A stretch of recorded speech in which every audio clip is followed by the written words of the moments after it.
월급은 그대로인데 매달 빠져나가는 돈은 왜 이렇게 많을까요? 외식을 줄였고 여행도 안 갔고 뭔가 크게 쓴 것도 없는데 통장에 돈이 안 남습니다. 그 이유가 숫자 하나에 담겨 있습니다.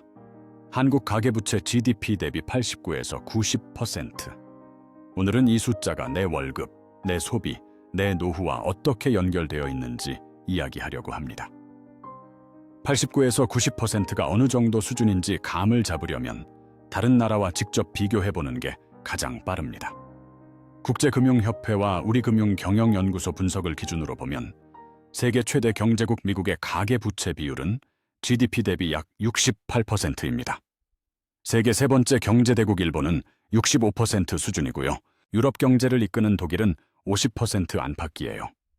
OECD 회원국 평균이 65%, 전 세계 평균이 60% 정도 되는데 한국은 그 모든 기준을 훌쩍 넘은 약 89%로 주요국 중 5손가락 안에 드는 수준입니다.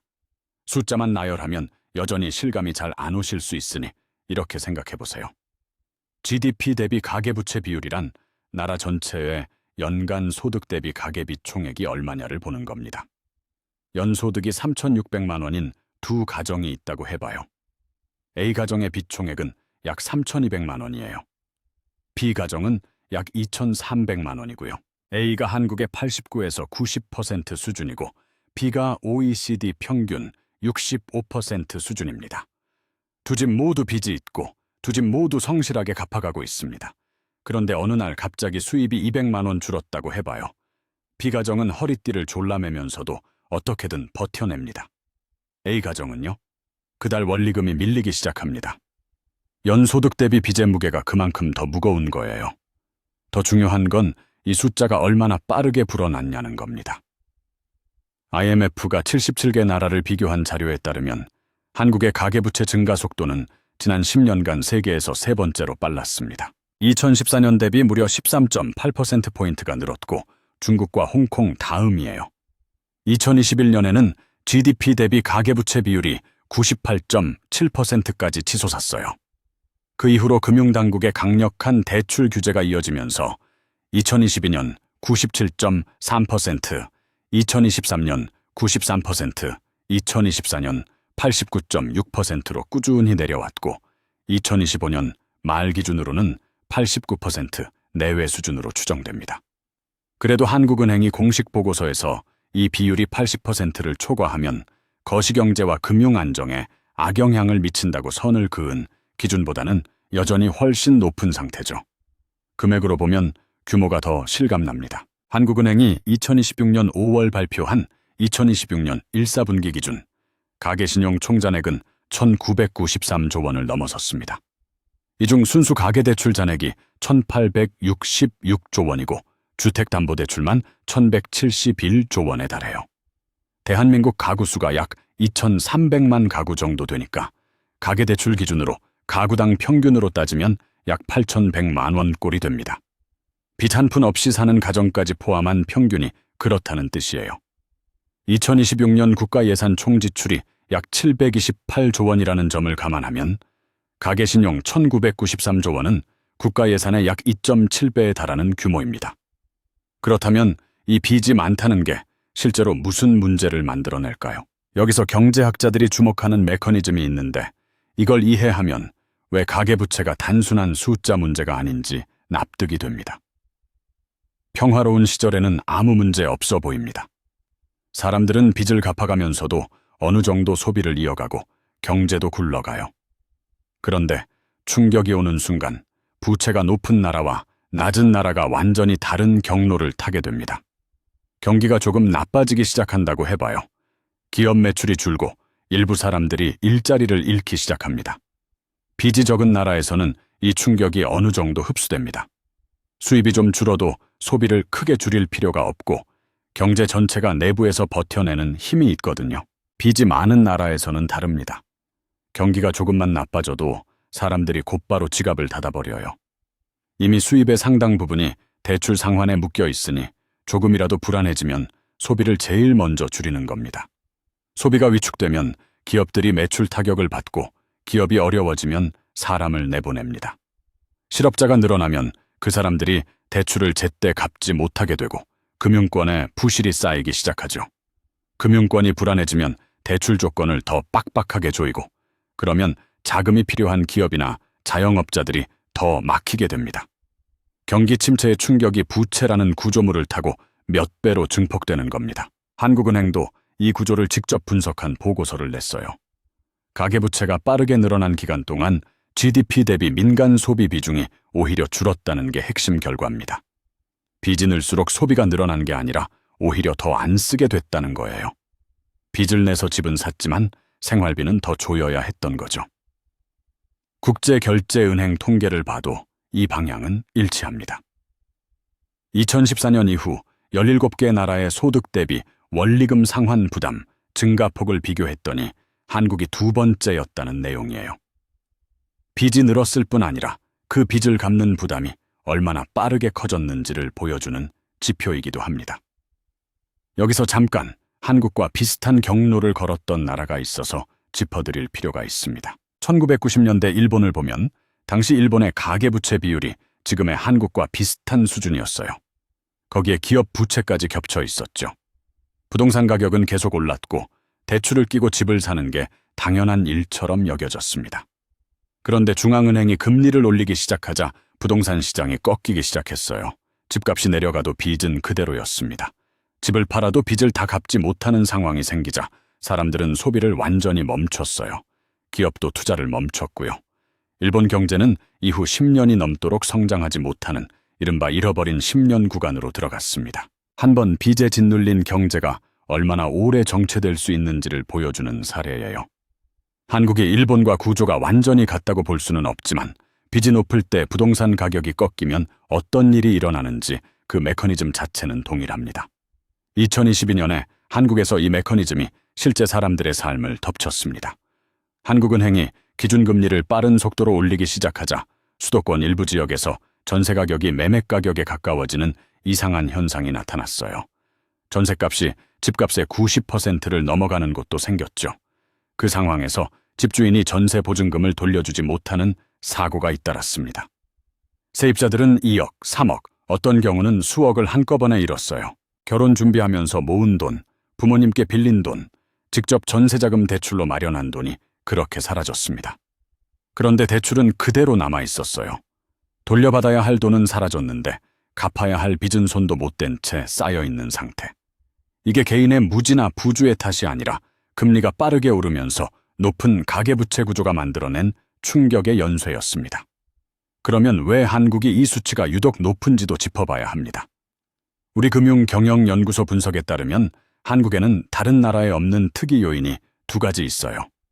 첫째는 자영업자 비중입니다. 한국은 OECD 회원국 중 자영업자 비중이 유난히 높고 이분들이 가게 운영 자금이나 생계 목적으로 빌린 돈도 가계부채에 함께 잡힙니다.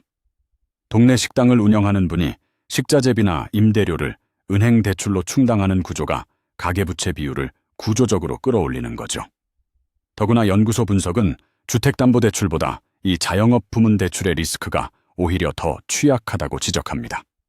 둘째는 전세제도입니다. 세계 어디에도 없는 이 독특한 제도 탓에 집을 사지 않은 사람도 전세자금 대출이라는 이름으로 수억 원의 부채를 지게 됩니다. 집값이 오를수록 전세값도 오르고 전세값이 오르면 전세자금 대출이 늘고 그게 고스란히 가계부채 총액에 더해지는 구조입니다. 전세 보증금을 마련하기 위해 빌린 돈도 월세를 피하기 위해 빌린 돈도 모두 이 1993조 안에 들어있어요. 물론 이런 구조적 특수성이 있으니 한국 가계부채는 어느 정도 설명이 된다는 시각도 있습니다. 맥락을 감안해야 한다는 얘기는 틀린 말이 아니에요. 하지만 그 맥락을 다 인정하더라도 비율이 이렇게까지 높으면 경제 충격이 왔을 때 버텨낼 완충 능력이 그만큼 줄어든다는 사실은 달라지지 않습니다. 여기서 하나 불편한 사실을 짚어드리겠습니다.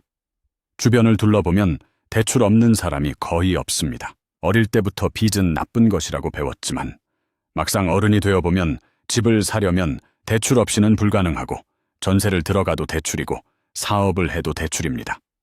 주변이 다 빚을 지고 있으니 나도 빚 있는 게 당연하게 느껴지죠. 그 당연함이 바로 가장 위험한 상태입니다.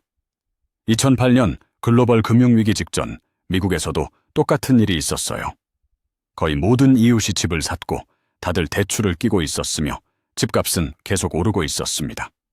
뭔가 잘못됐다고 느끼는 사람은 거의 없었어요.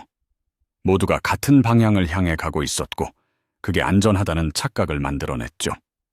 그렇게 수백만 명이 빚 위에서 안심하고 있다가 금리가 오르면서 도미노처럼 무너졌습니다. 집을 잃은 사람이 속출했고 그 충격이 전 세계로 퍼져나갔어요. 그 교훈은 하나입니다. 주변이 다 그렇게 한다고 해서 그게 안전하다는 뜻이 아니라는 것. 모두가 같은 배에 타고 있다면 배가 흔들릴 때 모두가 함께 흔들린다는 것이죠. 지금 한국에서 빚을 지는 건 단순히 개인의 선택이 아닌 경우가 많다는 것도 압니다. 집값이 오르는 시기에 집을 사지 않으면 영원히 뒤처질 것 같은 압박, 전셋값이 올라서 어쩔 수 없이 대출을 늘려야 하는 상황, 폐업할 수도 없어서 빚으로 버티는 자영업자들, 이런 구조 속에서 빚은 선택이 아닌 생존 수단이 된 경우가 많습니다. 이 현실을 부정하는 게 아니에요. 다만 그 안에서도 내가 지금 어느 위치에 서 있는지는 알아야 한다는 겁니다.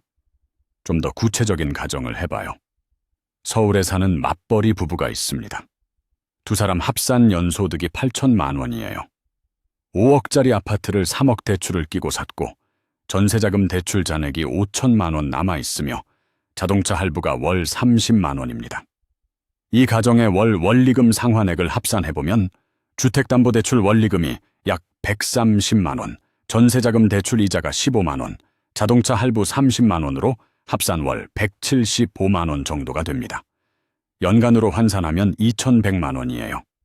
연소득 8천만 원 대비 DSR은 약 26%입니다. 규제 기준 40% 이하로 아직은 관리 가능한 수준이에요. 그런데 여기서 신용대출 3천만 원이 추가되고 마이너스 통장이 1,000만 원 사용 중이라면 이야기가 달라집니다.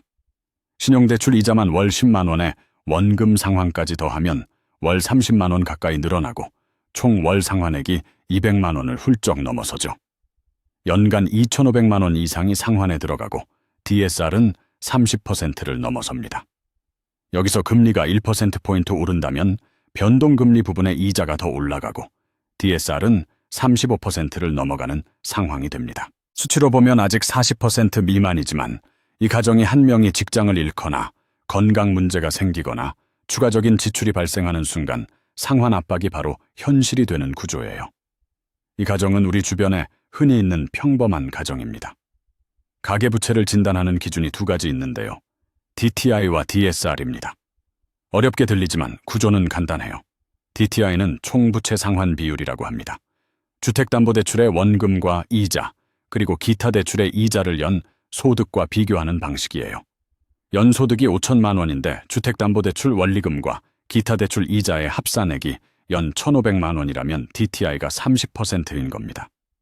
이 비율이 40%를 넘어가면 상환 부담이 크다고 봐요. DSR은 여기서 한 단계 더 나아갑니다. 주택담보대출만 보는 게 아니라 신용대출, 마이너스 통장, 자동차 할부, 카드론까지 내가 가진 모든 대출의 원금과 이자를 전부 합산해서 연소득과 비교하는 방식이에요. 현재 금융규제상 총 대출이 1억 원을 초과하는 경우 은행권에서는 DSR 40% 이하여야 대출을 받을 수 있습니다. 연소득이 6천만 원이라면 1년에 갚아야 할 모든 대출 원리금 합계가 2,400만 원을 넘으면 안 된다는 뜻이에요. 지금 바로 계산해 볼 수 있습니다. 종이 한 장 꺼내서 지금 가지고 있는 모든 대출의 월 상환액을 적어보세요. 주택담보대출 원리금, 전세자금 대출이자, 신용대출이자, 마이너스 통장이자, 자동차 할부, 카드 할부까지 전부요. 그걸 다 더한 다음 12를 곱하면 연간 상환 부담이 나옵니다. 그걸 본인 연소득으로 나눠서 100을 곱하면 내 DSR이 나와요. 40% 미만이면 아직 관리 가능한 구간입니다. 40%를 넘기 시작하면 추가 대출 여력이 크게 줄고 작은 충격에도 상환 압박이 바로 느껴지는 구간이에요. 50%에 가깝다면 지금 당장 구조를 바꿔야 한다는 신호입니다. 지금 이 영상을 보면서 머릿속으로 대충 계산해 보신 분들 생각보다 숫자가 높게 나오지 않으셨나요? 체크해야 할 포인트가 하나 더 있어요. 내 대출 중 변동금리 비중이 얼마나 되는지입니다. 고정금리는 시장금리가 올라도 내 이자가 그대로이지만 변동금리는 기준금리가 오르면 즉시 이자에 반영됩니다. 금리가 1%포인트 오르면 3억짜리 변동금리 대출에서 월 이자가 약 25만 원 가까이 늘어나요. 한 달에 25만 원이면 작아 보여도 1년이면 300만 원이에요. 국가 전체로 보면 단순 계산으로는 1993조 원에 1%포인트가 붙으면 연간 약 20조 원 규모의 이자 부담이 늘어나는 셈입니다. 물론 실제 부담은 변동금리 비중, 대출 만기, 금리 조정 주기에 따라 달라지지만 이 규모의 돈이 소비에서 빠져나가 이자 상환으로 가는 구조라는 방향은 변하지 않아요. 바로 이 지점이 한국 경제에서 내수 소비가 반등하기 어려운 구조적 이유 중 하나입니다. 사람들이 가난해서 안 쓰는 게 아니라 벌어서 이미 이자 갚는 데 상당 부분을 쓰고 있기 때문이에요. 그게 쌓이면 동네 식당이 줄고 상가 빈자리가 늘고 자영업자의 빚이 더 늘어나는 순환이 됩니다. 가계부채 문제가 어렵게 느껴지는 이유 중 하나는 줄이고 싶어도 쉽게 줄일 수 있는 구조가 아니라는 겁니다. 집값이 높은 상태에서 집을 사야 한다면 대출 없이는 불가능하고 부동산 가격이 뒷받침되는 동안에는 대출을 더 끌어다 쓰는 게 유리해 보이는 구조가 수십 년째 이어져 왔거든요. 여기에 자영업자들의 생계형 대출, 전세를 유지하기 위한 대출이 겹치면서 가계부채는 개인의 결단만으로는 쉽게 줄어들지 않습니다. 이게 바로 정책적으로도 이 문제를 다루기 어려운 이유입니다. 가계부채를 강제로 빠르게 줄이면 부동산 시장이 충격을 받고 부동산이 충격을 받으면 빚 위에 서 있는 가게들이 동시에 흔들리는 딜레마가 생기거든요. 그래서 전문가들은 빠른 디레버리징보다는 점진적인 속도 조절이 현실적이라고 봅니다. 하지만 그 속도 조절이 이루어지는 동안에도 외부 충격이 언제 들어올지는 아무도 모릅니다. 한국의 가계부채 문제는 세대 간에도 다르게 작동합니다. 청년층은 자산 비중이 전체 가계 평균의 3분의 1 수준에 그치는데도 빚의 무게는 동일하게 지고 있어요. 사회에 첫 발을 내딛는 시점부터 수억 원의 전세자금 대출을 안고 시작하는 경우가 많고 그 빚을 갚아나가는 동안 자산을 쌓을 여유가 줄어드는 구조죠. 60대 이상 고령층은 전체 가계 대출에서 차지하는 비중이 2021년 이후 꾸준히 늘고 있습니다. 노후를 준비해야 할 시점에 이자 부담까지 짊어지고 있는 거예요. 이게 단순히 부동산이나 금융의 문제가 아니라 계층 이동의 사다리가 좁아지는 구조적 신호이기도 합니다. 빚이 늘어갈수록 다음 세대가 출발선에서부터 더 뒤에 서게 되는 시스템이 굳어지고 있는 겁니다. 이 대목에서 한 가지 더 짚어드릴 게 있습니다.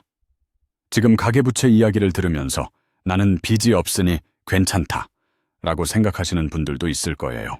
하지만 가계부채 문제는 빚이 없는 분들에게도 영향을 미칩니다. 왜냐하면 전체 소비가 위축되는 건 빚이 있는 가정만의 문제가 아니거든요. 내 주변 사람들이 이자 갚는데 돈을 쓰느라 외식을 줄이고 여행을 안 가고 새 제품을 덜 사면 그게 결국 내가 다니는 회사의 매출에도 내가 운영하는 가게에도 영향을 줍니다. 경제는 혼자 움직이지 않고 모두가 연결되어 있거든요. 가계부채가 높다는 건 그 연결망 전체가 조금씩 더 취약해져 있다는 뜻이에요. 한 가지 더 생각해 봐야 할 게 있어요. 한국에서 지금까지 가계부채가 이렇게 쌓이는 동안에도 큰 위기가 없었던 건 부동산 가격이 전반적으로 상승해왔기 때문입니다. 빚이 늘어도 담보로 잡힌 집값이 오르면 빌린 돈 대비 자산 가치가 유지되거든요. 쉽게 말해 5억에 빌린 3억이 부담스러웠어도 그 집이 7억이 되면 버틸 수 있는 여유가 생기는 구조였어요. 그래서 많은 분들이 대출을 당연하게 받아들였고 실제로 그 선택이 오랜 기간 옳아 보였던 거죠. 문제는 그 전제 조건이 부동산 가격이 계속 오르거나 최소한 유지된다는 것에 달려 있다는 점이에요. 부동산 가격이 조정받는 시기가 오면 그 전제 조건이 흔들리면서 그동안 쌓아놓은 빚의 무게가 한꺼번에 드러납니다. 89에서 90%라는 숫자는 평상시에는 그냥 통계입니다. 뉴스에서 한 번 스치고 지나가는 숫자이고 당장 내 생활에 어떤 변화를 만들어내는 것도 아니에요. 그런데 바로 그 평온함이 가장 정확한 경고 신호이기도 합니다. 위험은 늘 조용할 때 쌓이거든요. 금리가 예상보다 더 오르거나 부동산 시장이 예상보다 빠르게 꺾이거나 글로벌 경기 충격이 들어오는 순간 이 숫자는 경기 침체를 2배, 3배로 키우는 증폭기가 될 수 있습니다. 그게 전문가들이 이 수치를 계속 주시하는 이유이고 우리가 이 숫자에 무감각해지면 안 되는 이유입니다. 그렇다면 지금 내가 할 수 있는 현실적인 선택은 무엇일까요? 빚을 전부 다 당장 갚을 수는 없겠지만 몇 가지는 지금 바로 점검해 볼 수 있습니다. 변동금리 대출이 있다면 앞으로의 금리 전망을 꼼꼼히 따져보고 고정금리나 혼합형으로 전환할지 검토해 볼 수 있어요. 금리가 내려가는 시기에는 변동금리가 유리하지만 언제 다시 오를지 모르는 불확실성이 항상 따라붙습니다. 매달 이자가 얼마나 나올지 마음 졸이는 게 싫다면 초기의 금리가 조금 더 높더라도 예측 가능한 상환 계획을 세울 수 있는 고정금리가 심리적으로 더 안정적인 선택일 수 있어요. 그리고 마이너스 통장이나 신용대출처럼 금리가 높은 대출부터 우선 줄여나가는 것도 중요한데요. 이자 부담이 가장 큰 대출을 먼저 정리하는 게 장기적으로 DSR을 낮추는 가장 효율적인 방법이거든요.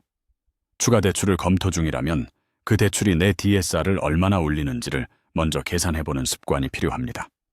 그 한 가지 계산이 나중에 어려운 상황을 예방할 수 있어요. 오늘 영상을 보고 나서 딱 하나만 해주세요. 지금 내 모든 대출에 월 상환액을 더하고 연소득으로 나눠서 내 DSR이 몇 %인지 확인해보는 것입니다. 40% 미만이면 지금 구조를 유지하면서 관리하면 됩니다. 40%를 넘었다면 변동금리 비중부터 점검하세요. 50%에 가깝다면 지금 당장 가장 금리 높은 대출 하나를 줄이는 계획을 세우는 게 먼저입니다. 오늘도 끝까지 시청해 주셔서 감사합니다.